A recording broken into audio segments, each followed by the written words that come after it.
Halo Sobat Kips, apa kabar? Semoga dalam keadaan sehat-sehat ya. Saya Adil Hussein, balik lagi ke channel YouTube saya Adil Hussein. Untuk teman-teman yang belum subscribe, tolong subscribe ya. Jangan lupa like, komen, dan share apabila video ini bermanfaat untuk teman-teman. Oke Kips, gua di video ini akan menjelaskan tentang kegiatan olahraga, lebih ke banyak atau futsal, tentang goalkeeper atau sepak bola yang akan sedikit mengedukasi ke teman-teman semua di sana.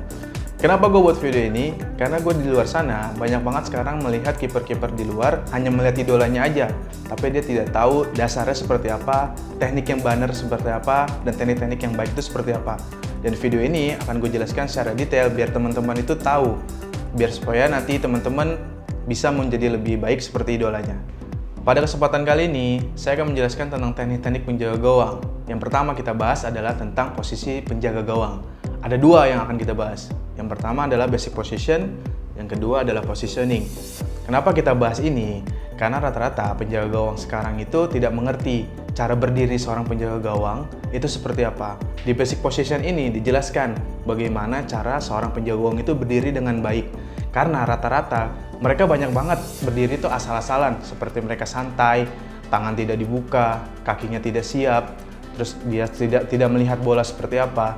Berbeda hal dengan positioning. Ketika positioning itu sudah berkaitan dengan lawan dan bola.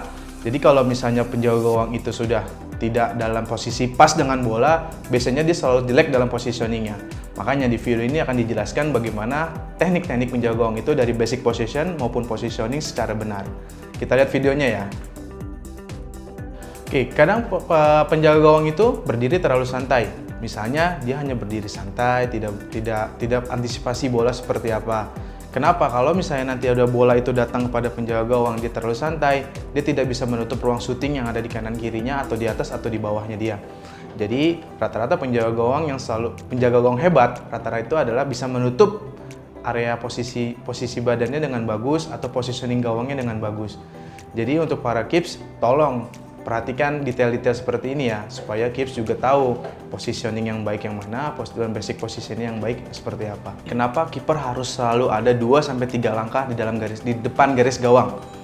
Karena ketika penjaga gawang itu ada di depan, mereka akan selalu siap berhadapan dengan bola atau lawan yang akan datang ke kiper.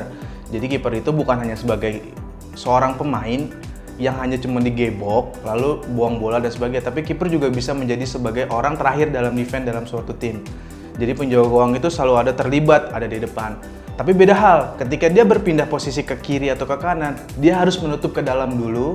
Ketika dia dalam posisi yang bagus, baru dia boleh bisa datang ke depan.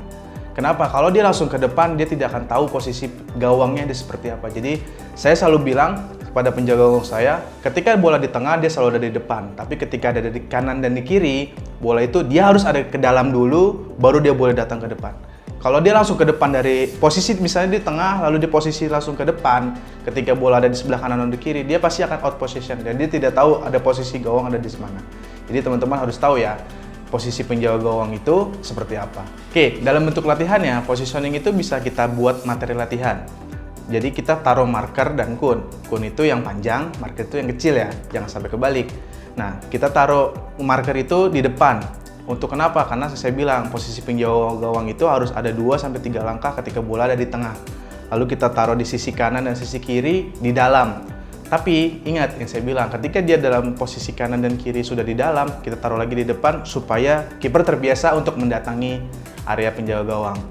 Jadi, tapi satu hal, kiper boleh juga di dalam garis ya, bukan artinya kiper tidak boleh dalam garis. Misalnya dalam penalti, kiper tidak boleh maju sampai garis.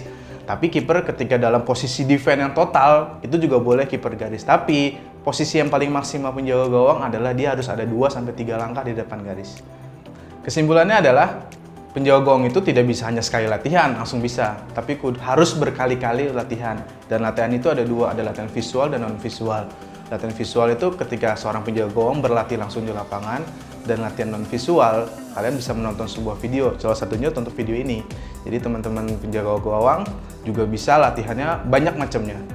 Terus yang paling penting adalah saling sharing sama video-video yang bermanfaat seperti ini. Jadi ketika teman-teman dapat bermanfaat, bagikan ke teman-teman kalian yang lainnya.